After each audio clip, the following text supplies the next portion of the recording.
here are Jordan Moore and John Jackson. This segment of Trojans Live is brought to you by Allstate. The Trojans are in good hands with Cameron Smith. Joined now, as I said earlier, 4-year starter, 2-time captain, the leader of this USC defense. Cameron Smith joins JJ and I now. Give me those two accomplishments, what each of them mean to you. Doesn't seem like that long ago that you were just a freshman starting things out. Now you are a 2-time captain, and there aren't too many of those in USC history. Yeah, I find myself talking to people saying how fast this went by. I remember walking in January and like, man, I'm gonna be here forever. This is never gonna go by. So, and then here I am now. Just like we got 4 months left, if not, and it's all gone. So I'm just living in the moment. I'm just so pumped to be here and spend a lot of time with my teammates and just enjoy every minute of it. You know, we hear so much about this defense and how good it's supposed to be. I mean, you're an expert. You know, you're in the middle of it. How good is this? The guys around you. Not to say the guys in the past have not been good, but just the way you guys have sort of gelled and come together, and also being in the system for 3 years with Clancy coaching. Yeah, I think something that we do really well is we all share the same mindset, even with Coach Clancy as well. You know, we're so competitive. We want to win every rep and every play, and I think that's what, you know, as whatever 11 is on the field, we're all you know, gelling and thinking alike. So I think that's the first start to a great defense is being competitive and wanting to be out there with our, you know, our brothers, our friends. It's fun to play with them and be competitive and I think that's what we do best right now is just playing together. If you're watching live, and remember we're live on twitter.com/USC_athletics, you might be able to tell that Cameron's half the man he used to be. He lost a bunch of weight in the offseason. You know, tell the story. You know, what went into it? You know, what went into this decision? It's been told a little bit in the media, but you know, why did you decide to drop the weight? It's kind of every offseason.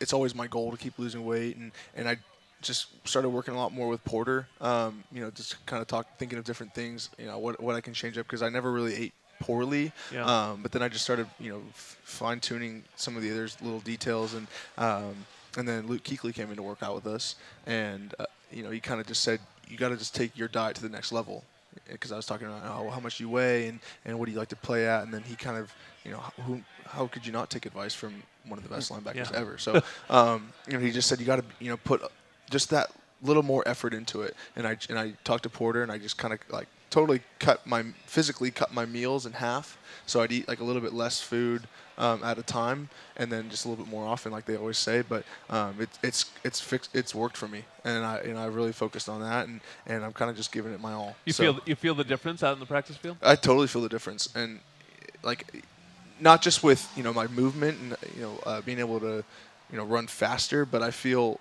in my wind. You know, I feel like I can go longer. I have, you know, I have to be very vocal out there, and yelling loud in the Coliseum is hard to play. You know, sometimes 70, 80 snaps and also do that. So, but I think that this is more so what's helped me, you know, with my conditioning. So, yeah. Okay, I got to get off the field for a minute. Yeah. Just go to he's got a lot of interesting things to talk about. Yeah, so I want to talk about the winery, and I want to know, yes. you know, how did your interest in the winery, and you know how it came about, and where you're at now, and what are you looking for in the future as far as the winery is concerned? Yeah, it's, you know, it keeps getting talked about, and it's, you know, I was just talking to Tim Tessalon over there saying, you know, it's a cool thing. It's, you know, I like to be able to show my face and show my interest off the field as well, and I think it's because that's the first thing that everyone says when we come in here is what's your brand? Build your brand. Who are you? What are you going to do after football? And I just really took that into consideration, and I think that what a great place to be at, and to also, you know, to show my other interests in life. And so wine is something that felt very unique. It kind of it hit me one day, like, oh, this would be really cool, and thinking nothing about what I wanted to do with it, or you know, even taking it like to the next step. I was just kind of liked seeing what goes into a bottle or where these different wineries were, and just watching other people drink it and like thinking, thinking about how much effort goes into that single glass or that single bottle. And then I met Chad Melville at a Notre Dame practice, and I went from there. I pursued it. I called him, and he could sit right here and tell you, he's like, I never thought Cam was going to call. I thought he was just blowing smoke. It was, you're just talking because I was there. And then I called him the next day, and he's like, oh, go, take a look at the website. I already have. He's like, wow, he meant business from the get-go, and that's where I think one of those, it was meant to be things. So, how would I walk out to practice and there goes Chad Melville? It's like I just felt like it was all put into place for it to work out, and it was such an incredible summer.